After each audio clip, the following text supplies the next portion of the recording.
بەڵێ بۆ قسەکردنی زیاتر لەبارەی کەیسی بە جینۆساید ناساندنی ئەو تاوانانی دەرحەق بەهێزیەکان کراون لە ئامستەردامەوە بەڕێز حەسە هۆرمی سەرۆکی دەستگای ئێزد نێودەوڵەتی بۆ نێشتنی جینۆساید لە ئامستەردامەوە لەگەڵماندا. بەڕێز حەسە سڵاوتان لەبێ کاتتان باش. گەلێک بەخێرهاتنە کوردستان 24 دوو ڕۆژین لە پێشیامە 9 ساڵ دەرباز دەبن لەسەر جینۆسایدکردنە ئێزدیان لەسەر دەستێ داعش. من خواست پرسیارە یەکەم ئەو بیتن 20 مەها دەربازبووی پەرلەمانێ بریتانیایê دانپێدان کرد بە جینۆسایدا ئێزدیان ئەڤروکێژی حکوومەتاوی وڵاتی ئەف دانپێدانە پەسەند کردیە. هەوە چ هەرگولی لەسەر وێ هەنە؟ ئایا ئەڤە ڕاستە ji ber ku li medyaya hindek tiştên cuda derheqê vê mijarê hatine gotin؟ Tu dikarî zanyariyên herî dawî û piştrastkirî bide em e؟ زۆر سپاس بۆ vê delî vê helbet piştîbûna 9 sala ser jînûsaydkirina êziyan li Şingalê 3/8/2014 gelek perlemana dewleta iqrara jînûsaydê kirî. Yekem nîqaş hatê kirin li Meclis Şûxa Amerîkî 15 bû dewleta duê ku Brîtanya teva denga 24/2016 دوباره کم 24/2016 جنوساید êziyan dan nasandan و پشتنگی فرانسا و کانادا و اسکاتلندا و ارمینیا استرالیا هرم کردستان 3/8/2019 پرتغال عراق دجی اکی 2021 قانون ناجیات دیسا هولندا 2021 بلژیکا و لوکسمبورگ و آلمانیا او دولت همه اقرار کی هطانه جوانا و بنا 13 دولت زیدباری کو یونیتات و مجلس حقوق انسان جباتا ما في مربع ايكي نه 2014 کو وقتی عمل ودر حاضر بین تو ورنشتنه دا برلمان اوروبی جید مهای آزاد 2014 دا اون سازی همه اقرار کری لی چما ایرو او در کفت یا بریتانیا هلبت وقت مجلس نواب يعني مجلس عمومي اقرار كري هنگي كچك ازدينا بي اخلاص بو ناجيك بو برنامه دري وگداريا شهاداوي كرن و بحث كر کا چاواهاتيا تجاوز كرن و چاواهاتيا مروتو براوي و كسبيات نا كشتنو گلك خلق ديجي و ديسا كچك دي سوريا ينابون مسيحي بو خريستيان بو نابي ايفيد بو ديسا توي درجي بحث كرن قال سوريا چيب سري خريستيانا و زيادة تكرن لو راجعوا قرار دركف توی وقتی دا کو جنوس افتشت داعش تاوان داعش كتب سري ازديا وخريستيانا لعراق وسوريا دي جهتا درجة جنوسايدي لما خابن توي وقتی دا کو وزارة دروا وحكومتا يا بريطاني توي وقتی را رد كر قوتي جركا نا دولة نا برلمان اقرار كان جركا ام المحكمة اقرار ويبكن وقالك نقاش سر هاتا كرن جارك ديجي دوباره نقاش سر هاتا كرن ده حكومة ديسا تويدجي حكومة حازب وأفت روجا هشتي هيفادو 2022 دوباره نقاش سر هاتا كرن قال برلماني بريطاني نابر نقاشا نابروان حكومة دا جلسة تايبت دا هاتا كرن حتى قاشتوي رادي ايرو يعني من تكارت واني سباز بوان بيلانينا نحصاليا جنوسايد ازديان بريطانيا كو اقرار كر اف تشتبسري ازدياتي جنوسايدا وزارة خارجية اعتمادا واقرار كر يقول 2016 ما وتيجي هل بت ديتنا من بينغافا جلك مهمة كيف يعني كيف خوشم بينغافا بريطاني واباب خوش بل هول دات هناك يعني نخوش وازارين ازديانك كيم كتو برو وبالدانك وتجي بو برف عدالتش بركو چونگو گلک بريطاني بخوتنا داعش ذهبونا ديسا بريطانيا شو دولتت بقوتها ده مجلس الامن ده اكسبنج دولتها كانت كتا بروجكت وفي بروجكتي بيشتا مجلس الامن كو احاله مجلس كو احاله محكمه جنائيه دوليه كان داكو تحقيق تتابع ذكرن وعقاب مجرم نافلة وديسا تعويضا خلقي بتكرن بله برز حسو هرمي هنگاوكاني داعتوتان تشين بنيازي تشين بو زياتر بجينوساي ناساندن يام كيسا لناو نێودەوڵەتیەکانی دیکەش لە وڵاتانی دیکەش هەلبەت شتێگەلک باش حێراکە تەدویل کرنا جینوسایدا ازدیایە بەردەوامە بە هاریکاریە يعني هفال ودوست الازيار خراوين ابنتوي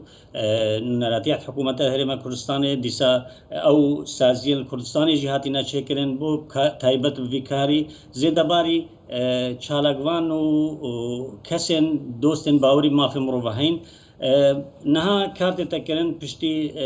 هشتير امزاحتنا كوم كرن البرلمان سويسرا ده هاتا قبول كرن كو ملف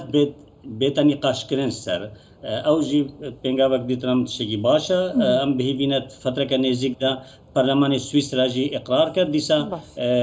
البرلمان النرويج بري چندك برلمانتر نائب يعني محمد خليل دعوت كرمونش برلمان عراقي ديسا سرويس نقاش قال كربون كاتشوا بروجكت كي دانين وما بافكاري قال كاك محمد تشتكي باش نفيسي بود وقتي دا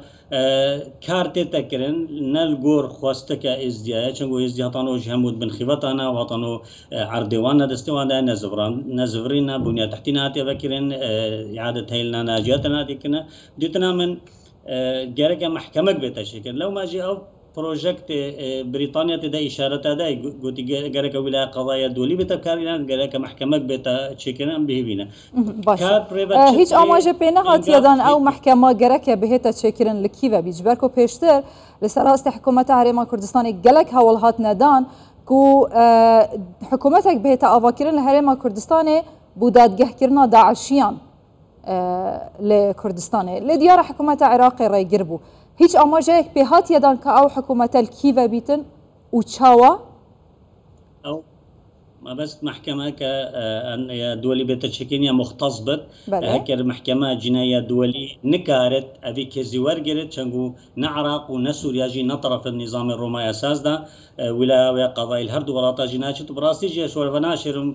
ستزون جنب بيجين حكومة عراقي استجابة جلك الزعيفة بو تدويلها في قضية وتايبت جي شنقو كردستان نمخاطبة كي السلاسل أفنتوي ندولتا هر جلك محكمة بيتا شكرن هكا العراقي بيجي جلك رياض موافقة الزمان ديا عراقي ده بتيان قرارك مجلس الأمن قرارك بيتا دان وكي شوايوني تاتا شكرن قرارك وصل بيتا دان يانجي محكمة جناية دولية ICC كونه الله هاي أو بيملا في ورد بقرت أجر وقالك نقلك بزحمة جي هكر حكومة عراقي بس قبول كربا حاجتها عندك وقفة تماثل يعني السيادة عراقي ده اللي هكا قبول كربانا ولا قضايا الزماني ومكاني بيتك الشنغال وسهل نينوا وديسا تحقيق ده بكرن لمخابن استجابة بزعي يا ريا هر باش أو بله بسیاری که دیگه با کورتی والله ما بیتو کار زور کم ما وسپاس کم پیتان ویا ببوچونی ایوا او خمساردی حکومتی عراق لبرانبر کیسی و چیه و روح لبرانبر رکوتین شنگال چیه بوا بیخمه هلبت حكومة عراقي كم تخمية كزورة هتوا إذا براستي دستلات داريوي الشنغال بخوجي قالك ضعيفة يعني وقت حكومات هكر قوات بالودري أو خلقت جدربة هذه امتدادات إقليمية ديتا أجندة جدربة كردستان الدربة عراقي وجدربة كردستاني جد كم نودر ده أو منطقة ويجي قالك استراتيجية أم جواب سيارات كين قالوا بوشي همون آوارا زفرنا جخو تني دستوان قال داعش نبت همو كارت بشتي جنوسايد مرحلة تعافير درباز بن تشيل رمادي تشيل موصل تشيل تقريد حمو أنك تني شنقال هاماي قالك زغطك بتر لوبيا كي قوتر البغداي هبت سرحمو استاكو حكومة عراقي جي بتر جرينجي في كزيبدات خلق زونا جخو از قالك ترسم از بين في بيجم قالك ترسم اگر خلق نزفرنا سر جخو قبلتا چیای تغییر دموغرافی ده چبت و بشتیدام اگدی احتمال قالك عرض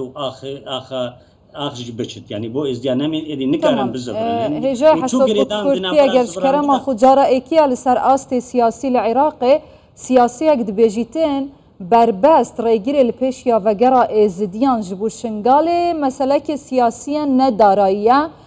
قال لك دام درباز بو حتى ريكفتن هاتيه كرندنا برا هردو حكومتا زيدي 3 سال درباز بنا وريكفتن هاتيه جبجه كرن تو تشوا في داخويانيه دنارخينيه عمار حكيم بكرتيش كرما دست خوشي كاين درستی گوتی اما برین هو گلک جری ما همه گوتی هونجی زانن لی مخابن سر استکی وصای بلند سیاست مداره که عراقی بیجت تشتکی گلک باش لی ام هیوید کنش برای سماحتا عمر حکیم کل سروی کیزی شول کرد دا او عقده سیاسی لو درجی وابد نکنه گوتن ام خواست کریاری درجی گلک سپاس جای حسو هرمی سرو که دزگاه های زدیان آف دولتی بونه هیلانا جینوسایدان جه امستردام سپاس بایو